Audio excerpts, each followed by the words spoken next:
Hi, Mrs. Cheney here, coming to talk to you today about Greek-styled pottery. Before we get started talking about Greek art, I want to talk about the 4 different time periods. And these are really important when you get talking about pottery, sculpture, and sculpture that would put on buildings, because the time period came into play as to the names of the time periods changed the art, I guess is what I'm trying to say.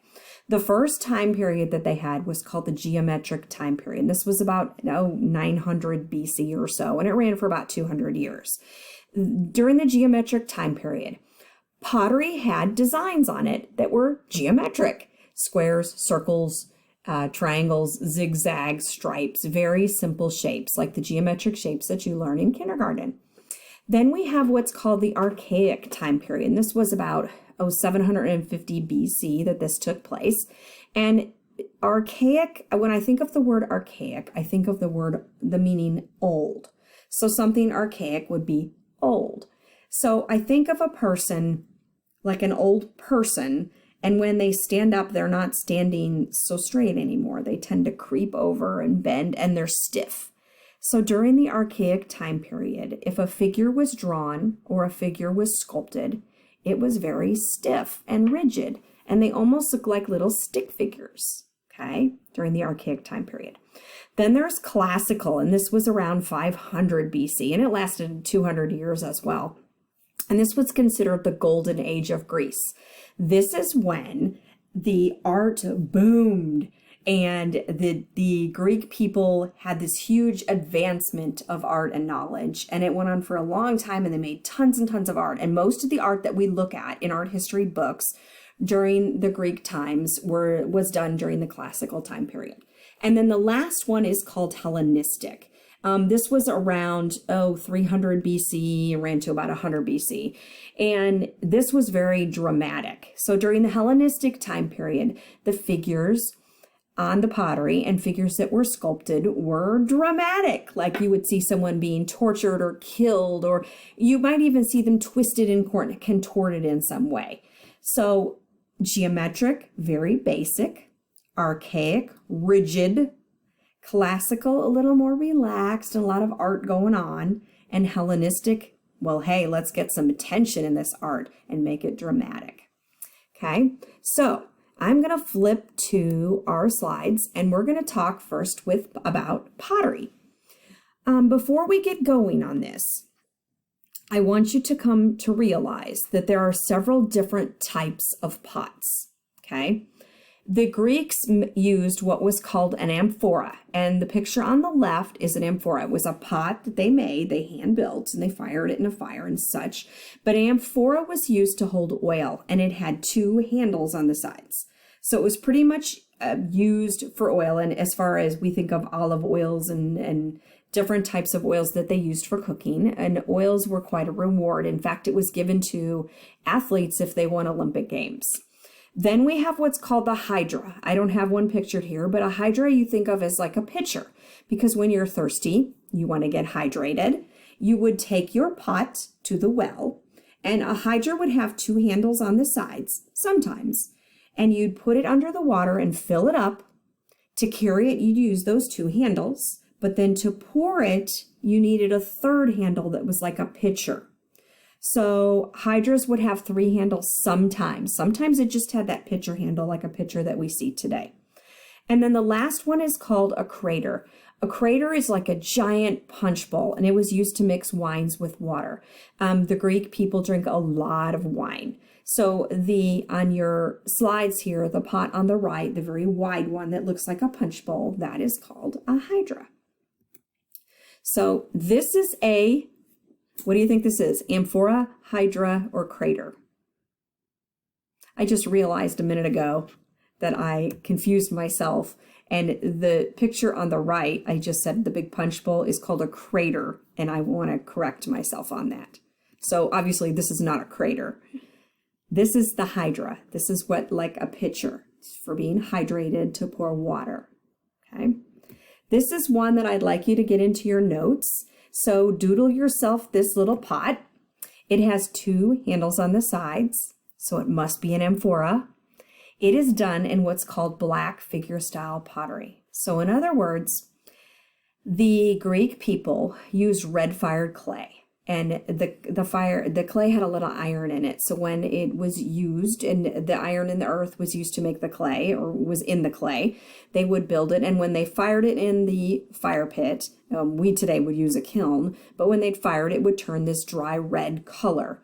And they would paint with paints black on top of them. Sometimes they had purple or white paints, but most of the time they used black. And they would paint these black figures on red pots. So this is why it's called a black figure styled pot. This pot in particular doesn't have a title, it's just what they call it. Okay, here's another amphora, black figure style pottery. It's called, this one does have a title, and it's called Achilles and Ajax Playing Draughts. That's a game, a gambling game. Okay. Here is a close-up of the two of them. Here's a close-up of the signature of the artist. I'm going to butcher that name. I think it's called Ixisius, but Ixisius, I can't read the rest of that. I am not Greek. Okay, here's another pot. What do you think this is called? Let's go back to the time periods. We had geometric, archaic, classical, and Hellenistic. At the top of this band on this pot, you can see geometric shapes, and then you can see stick people. So it's somewhere around geometric and archaic times that this was made. What type of pot is it? It's a crater. So it was like a giant punch bowl. Here's a close-up and another close-up. If you had me as an art teacher when we studied Egyptian art, I talked to you about how when a person died, they were mummified, and usually it was a pharaoh that was mummified. But when they were mummified, a priest would come and stick a giant hook down the pharaoh's nose to pull out the brains.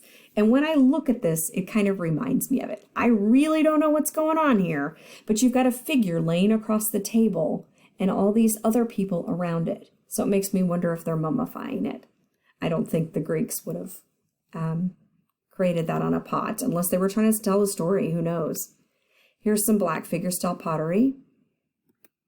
What type of pot do you think this is? On the right, you've got a hydra. It's a pitcher. Here's a crater. And another crater. Now we're getting into the classical time period, and we've got what's called red figure style pottery by Ceyx. He created this crater and painted, now you got to remember, it was done with red clay, so the black paint was painted all around the figures. And then if you look close, he decided to put some detail on the figures as well, like wrinkles in the fabric, in the toga. You could put details a little bit more when you did red figure style. So you would use that black paint to add a little more detail to the leaves, the patterns, and such. An amphora.